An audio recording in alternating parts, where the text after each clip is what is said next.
Man picking berries in a forest, putting them into a basket, the private affair of someone who enjoys the rustic pleasures and the bird calls coming into his emotions, into his heart and mind. Tart Andrei Tartakovsky speaks of such a man in his work, Sculpting in Time, the great Russian film director, and he says only the full basket is the work, which is we can then show the public.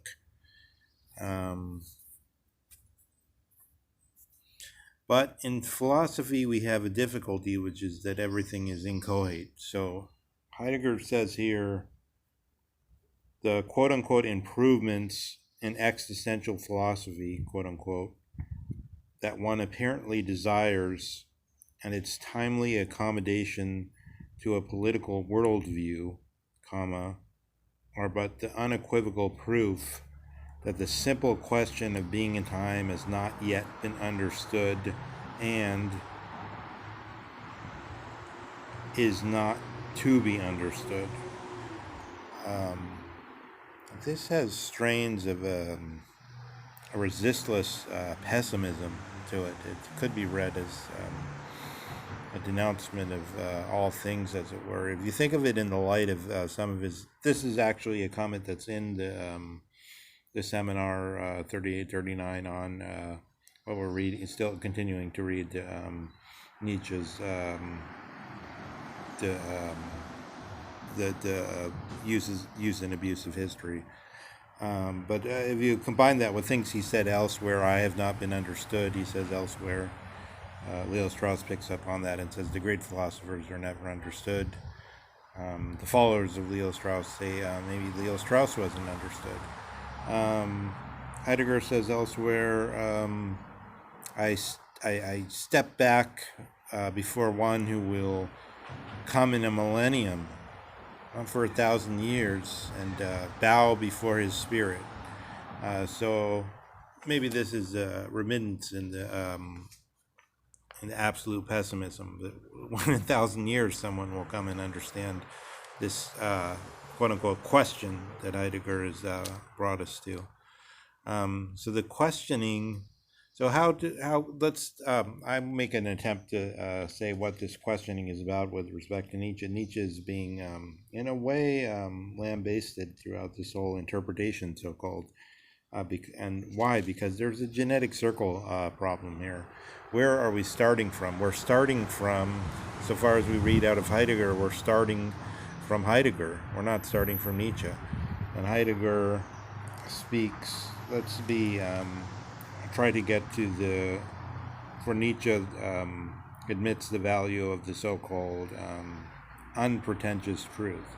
So Heidegger speaks of Nietzsche's antagonism of the life, of the forgetfulness and the remembrance of the animal and the human being, and that dividing line. He says there is, quote-unquote, antagonism of what is different within itself. So I believe this phrase is one of Heidegger's magnifying glasses, which he's bringing to, or prisms, which he's bringing to everything. Graham Harman says, Graham Harman, who's probably read all of Heidegger and has read Heidegger for 40 years or more, but who many don't like, who are more on the side of the Trappist, Emond kind of interpreters of Heidegger. I can't gloss or shrink that immediately, but I would say Harman is more like a correctness guy, and he seems more in tune with the British empiricism, which is why people dislike him in some respect, although he's charismatic as a presenter of Heidegger, generally speaking. And he says it's sufficient to read 25 pages of Heidegger. So what does he mean? The Heidegger is very repetitive. But on the other hand, when we have a trenchant ear for Heidegger, we sense a constant struggle. But what level is that struggle and uh, resistless variegation happening at? Now, I'm trying to do some counterpuntal a little bit here and superimpose things. Nietzsche says, "And how should a great productive spirit exist among a nation that is not sure of its inward unity and is divided into educated men whose inner life has been drawn from the true path of education, and uneducated men whose inner life cannot be approached at all? How should we deal with this lack of unity, which is caused by this condition, which, let's give a simple example. A simple example is in the schools of design and architecture, buildings are lauded and genuinely experienced as having a kind of majesty, which the general public experiences as being just simply ugly. So there's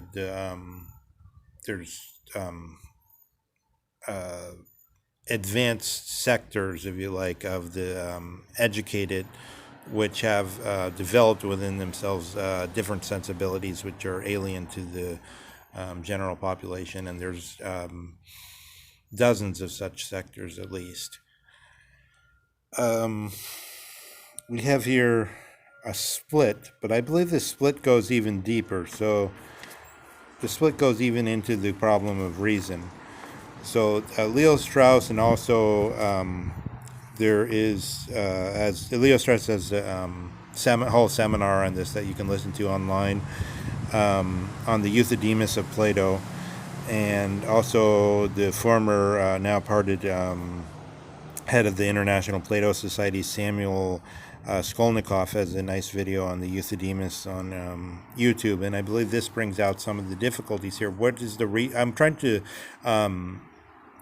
show what the region is where the problem can arise, that Heidegger can be correctly said to be repeating himself. At 25 pages is sufficient, but at the same time something different is constantly happening. Where's the region where we're entering into Heidegger where he is misunderstood? And so the Euthydemus brings out, from the modern point of view, that this is not, the Euthydemus is sometimes passed off as just a problem of sort of cheap sophistry and absurdity, but it can be, what we can see is that it brings out problems of the usage of language. So in antiquity, it seems to be the case that although yes, Freud and anybody can point to the Republic and the question of the unconscious being brought out in some way in the Republic, and one can say in a certain way the ancients simply rejected the problem of the unconscious, even though they were aware of it, because they were Plato and Aristotle wanted to stick with reason in their sense of the principle of the laws of thought, the principle of identity, and the things that you can sort of snatch up and hold in your hands and deal with, which are then Heidegger is bringing this into question with his antagonism of what is different within itself, which is really a statement of the concept of Dasein, I believe. We'll try to go more into that as we go on. But what I want to say here is that in the Euthydemus, the problem that's brought out most simply is that the ancients believed that language you have many words, and each word can be discretely defined, and each word may have maybe the ancients understood what Heidegger meant by each word can have a primordial definition, which goes back into the myths of history. But what they didn't, and therefore then anyone can come along and pick up a word and use it according to these definitions that are there, like they're using a tool, and they can use the ambiguities of the language in this way. What they didn't seem to grasp, or what they didn't seem to have an inkling of, which is it was the infinite peculiarity of this that language can bring according to the mortal peculiarity of the one using language. So, in other words, there is a word, say bat, for instance, and of course, bat can mean something you can strike someone with. It can mean an animal, and you have that already standing as in the language as an ambiguity. But what they didn't bring out was that the motive of the character of the person speaking, of the Dasein speaking, is something that never doubles. Is something that brings something to the statement that they're making, which would not be there otherwise. And this is the region in which Heidegger is saying I haven't been understood. So he can be repeated in ways that are correctly brought out with regard to the ambiguity of language and definitions, but not with regard to the ambiguity of the absolute unrepeatableness of a particular mortal or a particular Dasein.